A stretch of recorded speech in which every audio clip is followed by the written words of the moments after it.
Ginger plants provide beautiful color during the hot summers of Louisiana. And if you want fragrance to go along with that, look at the butterfly gingers or the Hedychium genus. And these are called butterfly gingers because of the shape of the flowers. And you can see that they actually resemble butterflies with the wings.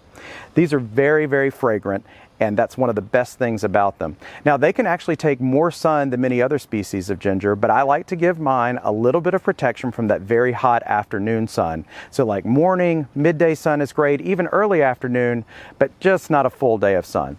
They will bloom better with the more sun that you give them, and they're also cold hardy and root hardy. So that means that these roots on these plants will actually survive all the way to zone 7. So these can be grown all throughout Louisiana, especially in North Louisiana. You just need to make sure that they're well mulched for the winters.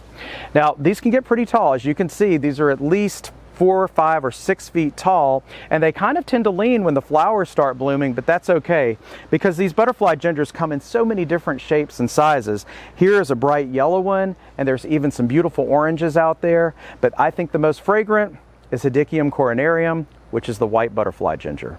Because these are tropical plants, you do want to wait until the last frost has passed during spring to plant them. And the root is actually going to look very similar to a culinary ginger root that you would find in the grocery store. So you'll plant that not too deep, just making sure it's covered with soil. Make sure you mulch it as winter gets here though. And these plants do require decent to average drainage. So if you want tropical fragrance in your summer garden, look at the Hedychium gingers or the butterfly gingers. For Get It Growing, I'm Jason Stagg with the LSU AgCenter.